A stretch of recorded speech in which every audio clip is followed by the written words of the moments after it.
नमस्कार। आज का टॉपिक है एकीकृत एवं अंतर विषय उपागम अर्थात इंटीग्रेटेड एंड इंटरडिसिप्लिनरी अप्रोच।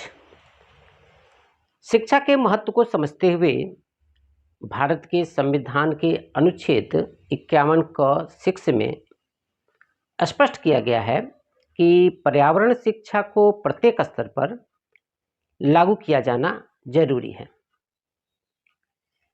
इसी बात को ध्यान में रखते हुए इसे प्राथमिक स्तर से लेकर उच्च स्तर तक की शिक्षा में लागू किया गया।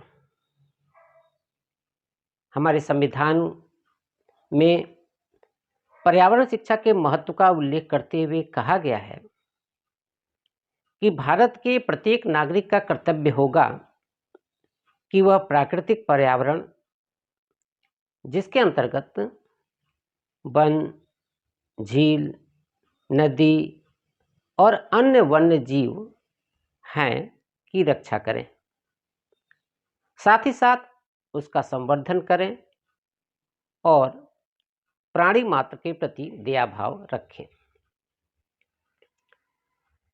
राष्ट्रीय शिक्षा नीति 1986 में भी कहा गया कि पर्यावरण के प्रति जागरूकता पैदा करने की जरूरत है और यह जागरूकता बच्चों से लेकर समाज के सभी आयु वर्गों और क्षेत्रों में फैलानी चाहिए। इसे राष्ट्रीय शिक्षा नीति की पूरी प्रक्रिया में समाहित किया जाए। इसी विचारधारा को ध्यान में रखते हुए NCERT ने पर्यावरणीय शिक्षा का एक मॉडल तैयार किया, जिसे उच्चतम न्यायालय में 2004 में स्वीकार किया गया और इसमें विभिन्न कक्षाओं में पर्यावरण शिक्षा को पर्यावरण अध्ययन के रूप में पढ़ाने की संस्तुति की गई। साथ ही साथ इसके पाठ्यक्रम भी निर्धारित किए गए। जूनियर कक्षाओं में पर्यावरणीय पाठ्यक्रम के अंतर्गत हम प्राणियों की आवश्यकताएं, भोजन, जल एवं इसके स्रोत, वायु, चांद तारे, सूर्य, पौधों के विभिन्न अंग, पालतू एवं जंगली जीव, खनिज एवं मृदा, मृदा के प्रकार, पौधों के विभिन्न भाग, उपयोगी पौधे, सौरमंडल इत्यादि के बारे में सामान्य जानकारी दे सकते हैं।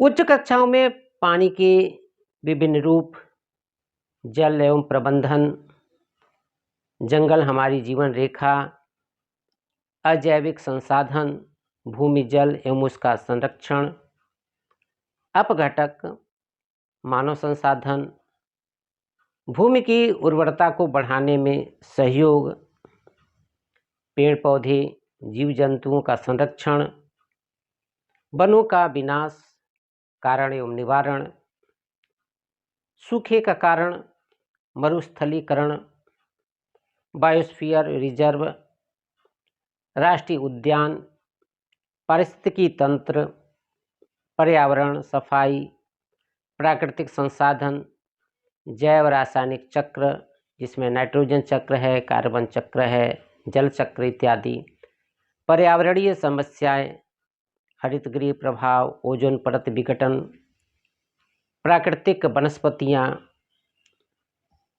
पारितंत्र, हमारा पर्यावरण, मानव स्वास्थ्य एवं बीमारियां, जैविक विविधता, अन्य पर्यावरणीय मुद्दे इत्यादि के विषय में पर्यावरणीय शिक्षा के अंतर्गत पढ़ाया जा सकता है।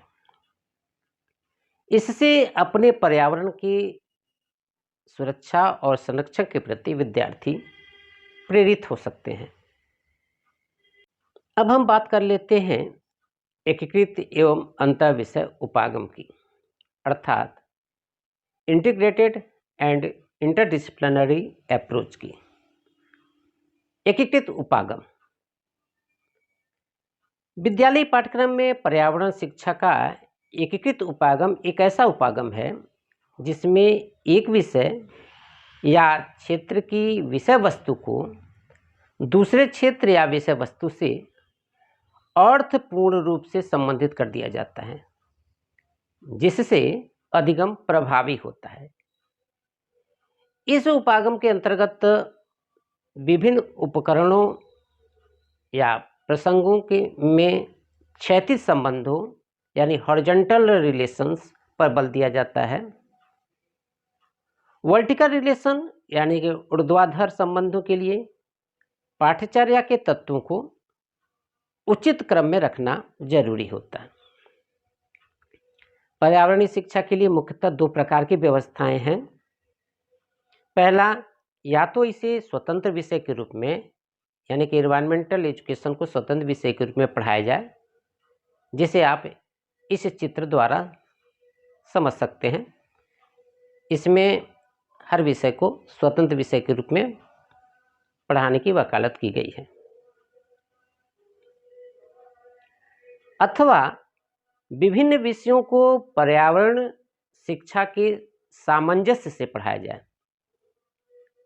इसे आप इस चित्र के माध्यम से समझ सकते हैं। अब बात आती है अंतर विषय उपागम अर्थात इंटरडिसिप्लिनरी अप्रोच की। अंतर विषय उपागम एक अलग अनुसंधान के रूप में पर्यावरण शिक्षा को सिखाने के संदर्भ में है। यह दृष्टिकोण 1978 के टिबिलिसी घोषणा की एक महत्वपूर्ण विशेषता को परिलक्षित करता है, जो कहता है कि पर्यावरण शिक्षा सभी उम्र के लिए और सभी ग्रेड स्तर पर प्रदान की जानी चाहिए और एक समग्र और संतुलित परिप्रेक्ष्य को संभव बनाने में प्रत्येक विषय से विशिष्ट सामग्री लेते हुए उसके दृष्टिकोण को अंतर्विषयी बनाना चाहिए। इस दृष्टिकोण में पर्यावरणीय चिंताओं को विभिन्न विषय क्षेत्रों के सभी संभावित दृष्टिकोण को ध्यान में रखते हुए संबोधित किया जाता है। प्रस्तुत चित्र इस अवधारणा को अच्छी तरह से स्पष्ट कर सकता है। दूसरे शब्दों में पर्यावरण से संबंधित विषयों, चिंताओं और मुद्दों को देखते समय एक प्रणाली परिप्रेक्ष्य या प्रणाली सोच लागू की जाती है, जो मुद्दों के भीतर और मुद्दों के बीच जटिल संबंधों को समझने में मदद करते हैं। कई अन्य लोग इस दृष्टिकोण के समर्थन में हैं और कई लोग आलोचक भी हैं। डॉक्टर फेंग, जो human dimension of global change कार्यक्रम के सदस्य थे, उन्होंने अपने शोध में वैश्वीकरण और सामाजिक आर्थिक विकास के संदर्भ में कार्बन उत्सर्जन, जल, भूमि और वायु प्रदूषण जैसे विभिन्न संसाधनों और पर्यावरण प्रबंधन मुद्दों को बेहतर समझ हासिल करने के लिए युग्मित मानव और प्राकृतिक प्रणाली मॉडल विकसित किया। 2012 में उनके द्वारा व्यक्त किए गए विचार इस दृष्टिकोण का समर्थन करते हैं।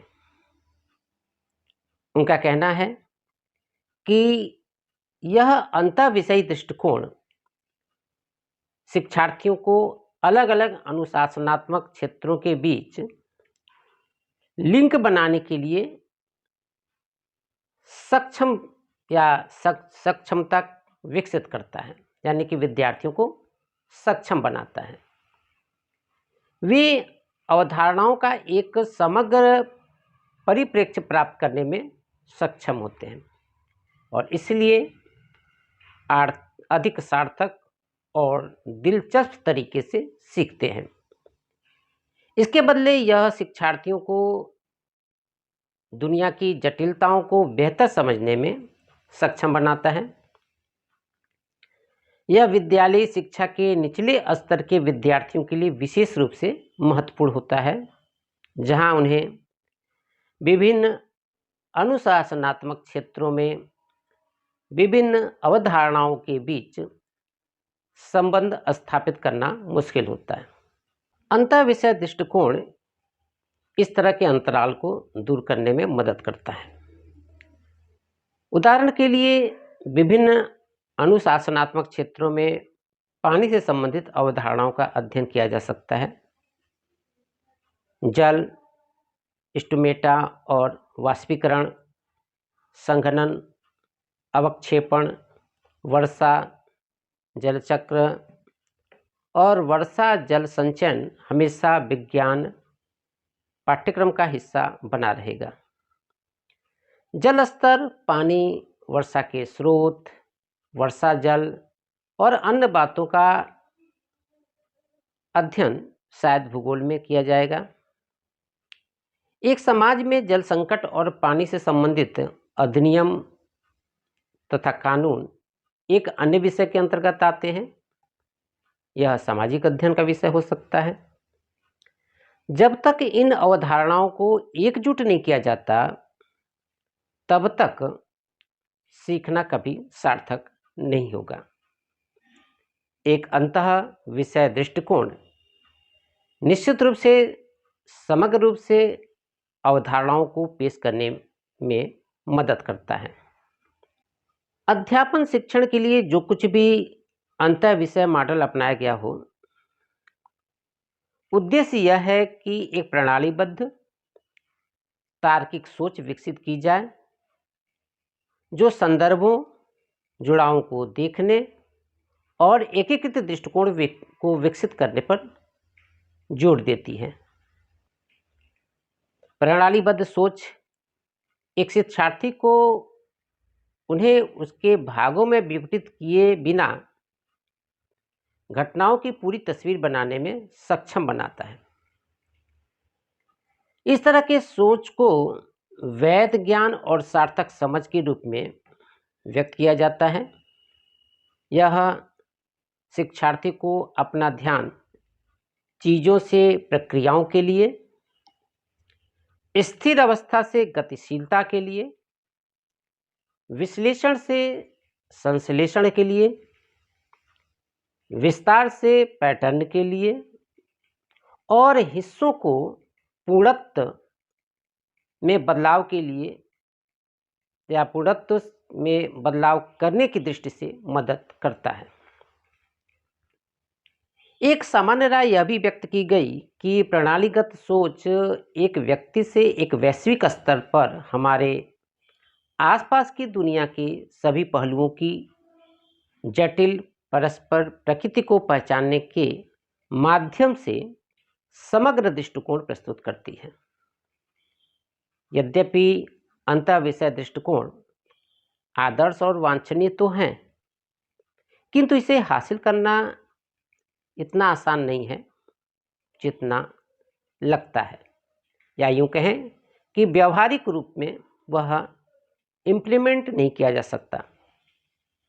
आज के लिए बस इतना ही। धन्यवाद।